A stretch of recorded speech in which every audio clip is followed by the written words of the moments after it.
Oh, MN Creative ada dalam 7 jenis yang biasa kita orang guna lah, antaranya TC dye, rubber ink, discharge, emboss, glow in the dark, PlayStation water base dan PlayStation oil. Semua masing-masing ada kelebihan. So guys, nak tahu lebih lanjut guys, jangan lupa subscribe dan like.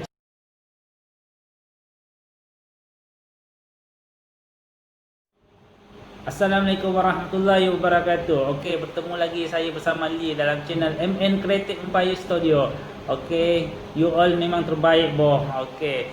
Macam ni sekarang hari ni kita sembang santai sikit lah. Ada yang tanya, bro, kalau nak jadi printer ni kita kena pakai dye apa? Kena pakai rubber je ke? Dan setahu saya dye ni banyak jenis. Okey. Saya pun nak sembang lebat atau banyak pun tak pandai sangat juga. Ini just pengalaman yang pernah MN Creative lakukan dan pernah buat. Okey. Sebenarnya dia dye ni ada banyak jenis. Okey, banyak jenis proses dia dan lain-lain proses dia dan unik-unik cara dia. Okey. Okey, antara basic lah yang kita orang pernah buat. Okey. Pertama TC dye. Okey. Lepas tu rubber ink, rubber dye lah, senang aku cerita. Lepas tu discharge, emboss, glow in the dark, PlayStation water base dengan PlayStation oil. Antara sebahagian ni 7 jenis ni memang yang kita selalu guna dan kita boleh cakap memang kena buat lah bagi kita orang MN, sebab kebanyakan customer, ejen-ejen yang datang, diorang minta lain-lain jenis. So kita kena tahu benda ni lah. Tapi untuk basic, untuk starting tu bagi saya cukuplah kita kenal rubber dengan PlayStation. Tapi sebenarnya benda ni ikut atas kemauan lah. Kalau nak benda. Okey, TC dye sebenarnya antara dye yang basic lah. Pemula saya sendiri nak ceburi dalam bidang printing ni masa tu dalam peringkat sekolah menengah lagi lah. Okey, belajar. Sebab TC dye ni yang memang akan diperkenalkan oleh cikgu-cikgu pendidikan seni, sebab dia senang didapat di kedai-kedai buku. Okey. Dia TC dye ni jenis dye yang jenis cair, terlalu cair, memang terlalu cair. Tapi dia bila dia kering, dengan kering yang betul, dia seakan-akan bila kita pegang baju kita tak rasa, tak ada rasa permukaan dia. Dia memang meresap di dalam benang tu, TC dye. Tapi keburukan dia, TC dye ni dia tak sesuai untuk t-shirt gelap. Dia bukan baju hitam saja, janji gelap seperti biru, purple, dia memang tak sesuai. Sebab dia warna TC dye ni akan menyerap ke benang. So bila gelap dia tak akan nampak, dia tak sesuai. Lagi satu, TC dye ni dia tak ada jenis yang best. Okey, macam kita tahu ada sebahagian ink tu dia ada best. Okey, dia TC dye memang tak ada best. Dia sesuai untuk kain putih. Dan dalam kat sekolah pun orang perkenalkan benda ni dalam proses cetakan, seperti macam buat batik, buat macam cetakan baju juga orang buat, tapi perkenalkan dalam sistem baju t-shirt putih saja. Yang itu yang just saya pernah.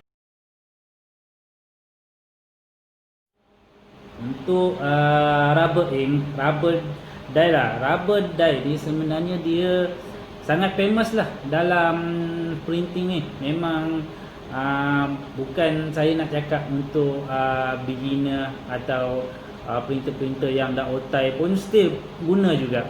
Sebab dari segi material dia tu murah sikit lah berbanding dengan PlayStation. Dan benda tu memang mudah lah. Lagi satu, dalam segi pengeringan dia pun memang senang lah berbanding PlayStation punya dye. So rasa rubber dye ni, cuma rubber dye ni dia memerlukan underbase dengan paste. Contohnya bila baju gelap. Okey, baju gelap ada sebahagian tu dia memerlukan underbase. So kita kena letak warna putih dulu baru masuk ink color. Dan ada sebahagian sekarang pun boleh katakan penjual supplier rubber dye kat luar sana pun ramai yang dah upgrade diorang punya produk. So kita tak perlu pakai underbase, just kita jalan sekali lay, jadikan dia sebagai underbase, dan sekali kedua finishing. Sebahagiannya pun ada yang macam tu juga. Dan ada juga yang sebahagiannya dia tak upgrade lagi. Kita jalan berapa kali dia tak nampak. Dia kurang-kurang kita nak jalan 5-6 kali baru nampak ketebalan dalam design tu. Cuma bila rubber ni kita sentuh permukaan t-shirt yang kita pegang ni, kita akan rasa lah dia ada timbul sikit. Okey. Okey, untuk discharge, emboss dengan glow in the dark, sebenarnya tiga-tiga ni berbeza. Dia masing-masing mempunyai teknik yang berbeza. Okey, cuma dari segi bantu dia pun, alat dia pun semua lain-lain. Okey, contoh macam discharge dia sebenarnya dia memerlukan agent dengan matte crystal. Ada setengah brand lah dia guna benda tu untuk dicampur dengan dia punya base weight dengan paste dia tu, dengan ada sukatan dia yang telah ditentukan oleh manufacturing diorang. Okey, so untuk dapatkan, cuma beza dia bila discharge ni pengeringan dia memerlukan 180 degree ke atas. So discharge ni cuma discharge ni bila dia kering pun seolah-olah macam TC dye. Cuma discharge dia t-shirt warna hitam pun dia boleh buat. T-shirt warna hitam, dia semua t-shirt boleh dia buat. Cuma ada sebahagian t-shirt yang dia tak sesuai lah. Mungkin bila kita ipes atau proses kuring tu, dia tak naik, color dia tak naik. Tapi boleh katakan dia memang meresap dalam benang. Okey, discharge ni. Cuma discharge ni bila siapa yang guna teknik discharge, bila basuh automatik permulaan dia akan ada macam dye macam pecah-pecah. Itu normal. Dia bila dah basuh kali kedua ketiga, dah hilang benda tu macam yang abuk-abuk sebuk-sebuk tu. Okey, dia memang lembut macam kain biasa. Berbeza dengan TC dye bila basuh dah memang rata je, dia macam tu. Cuma keburukan TC dye ni dia tak boleh t-shirt yang gelap. Itu je. Okey, untuk emboss pula, emboss ni sebenarnya yang dia ni menggunakan diform, dan dia ada sukatan dia. Contoh dalam 2 sudu diform, dalam berapa rubber dye. Selalunya orang guna diform ni combine dengan rubber dye. Okey, rubber dye dia akan combine dengan rubber dye untuk guna emboss ni sebenarnya timbul. So dia cuma proses dia emboss ni. Bila kita dah print emboss ni, kita nak kuring dia tu, kita menggunakan e-press yang sesuai. Sebenarnya bila guna dryer dengan flash kuring tu, saya pun tak pernah guna lagi, sebab kebanyakan yang untuk kita orang sendirilah. Kebanyakan kita orang guna e-press punya, mesin e-press punya. So kita akan tahu berapa second emboss tu akan naik sikit. Kalau kat sini kita orang selalu pakai 2 layer lah, maksudnya sekali jalan double dah cukup, boleh dia akan naik. Kita akan panaskan dia. Okey, untuk glow in the dark.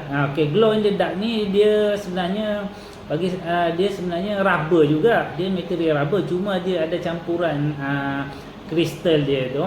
Okey, untuk campurkan dia tu sebenarnya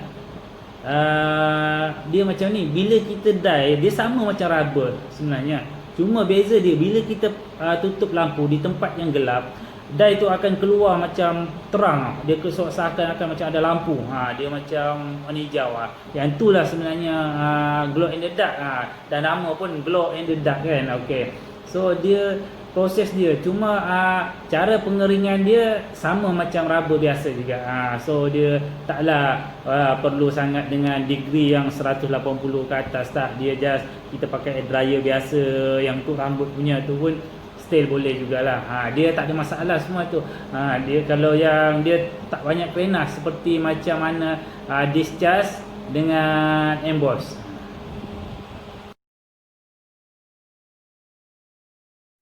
Okey. Untuk TC dye nak buat boleh buat untuk proses apa? Sebenarnya TC dye sebenarnya bagi saya lah, sebab saya sini pun ada TC dye juga, tapi terhad lah color dia. Yang ni yang lama dulu pun tapi still masih boleh pakai lah.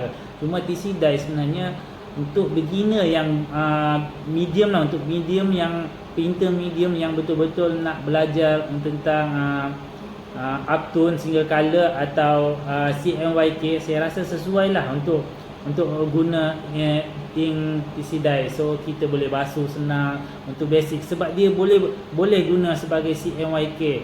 Itu yang pengalaman saya dulu pun belajar mula-mula, saya beli CMYK daripada TC dye punya. Kita orang starting akan belajar daripada situ, sebab dia bila kita start daripada PlayStation oil ni, masalah dia bukan apa, bila kita blok kita yang kita buat tu, dia dotting dia lain daripada dotting yang kita expose tu. Dia mungkin ada pecah ke apa kan, dia agak kita nak basuh tu agak lambat lah bagi saya untuk basuh blok PlayStation oil ni, sebab kita kena sapu dengan chemical dulu, lepas tu basuh apa, banyak proses lah berbanding dengan TC dye ni just simbah air gitu, lak-lak gitu dah boleh settle lah. Itu memang cepat lah proses dia untuk TC dye. Okey. Untuk semua, untuk pertanyaan yang seterusnya, untuk antara semua dye ni mana yang bagus? Bagi saya semua sama je. Macam kita orang printer ni, kita orang akan tengok pada customer nak apa. Okey. Lepas tu budget customer macam mana. So kita akan refer macam mana. So kadang setengah ni macam yang lain-lain punya daripada rubber seperti macam discharge, glow in the dark, emboss. Sebenarnya kadang customer pernah dengar daripada member dia suggest nak guna teknik ni. So kita akan suggest. Harga pun memang beza daripada harga rubber. Tengok pada budget dia, sebab proses dia pun memang proses yang memerlukan finishing lain. Itu yang untuk yang last PlayStation oil. PlayStation oil ni antara semua dye yang paling terbaik lah bagi saya, PlayStation oil. Sebab memang saya pun rasa gemar pakai benda tu juga, PlayStation. Tapi saya tengok pada keadaan, sebab dia macam ni, dalam setiap proses seperti TC dye, rubber dye, discharge, PlayStation water base dan PlayStation oil ni semua berbeza-beza harga. Kita pun tak boleh bagi harga yang sama dengan macam mana harga rubber dye dengan harga rubber discharge dengan PlayStation oil. Dia lain. Rasa PlayStation agak mahal sikit lah. Juga kita akan, sebab dia satu lagi kelebihan dia ni, bila pengeringan dia kita memerlukan dalam 150 degree ke atas. Okey. Lepas tu PlayStation oil ni kelebihan dia lah yang saya suka tau. Blok tu bila kita guna, kita dah siap dah, tapi customer still nak repeat order untuk ujung bulan atau bulan depan. So kita tak payah basuh blok tu, kita boleh simpan. So blok tu still boleh pakai, dye tu biar kat situ, cuma kita just bersihkan ke atas tu.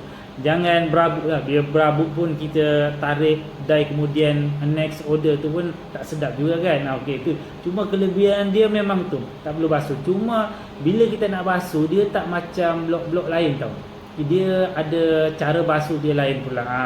Sebab dia memerlukan chemical dia untuk basuh, sebab dia jenis berminyak, memang berminyak sikit lah.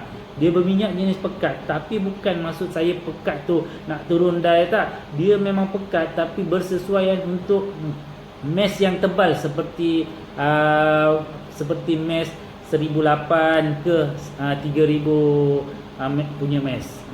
Dia memang sesuai lah untuk tak macam PlayStation water base. PlayStation water base selalunya kita orang guna untuk 1500 ke 1008, tapi berbanding PlayStation All kita boleh pergi sampai ke 3000. Itu beza dia. Dia lagi halus dan lagi senang lah. Dia kebanyakan, cuma cara dia pengeringan dia memerlukan pouring. Lepas tu yang mempunyai suhu 150 degree lah. Okey. Untuk pengeringan PlayStation water base ni pula dia ada yang sampai 130 degree, ada yang limit pun 150 degree pun dia perlu memerlukan pouring. Sebab dia berkemungkinan dia ada menggunakan satu ubat yang untuk melamahkan supaya dye tu lambat kering. So benda tu yang kita kena panaskan benda tu. Dia pun memerlukan pouring yang agak tinggi juga, dalam 130 degree itu ke 150 degree. Yang itu yang pernah kita tahulah, yang kita faham. Okey.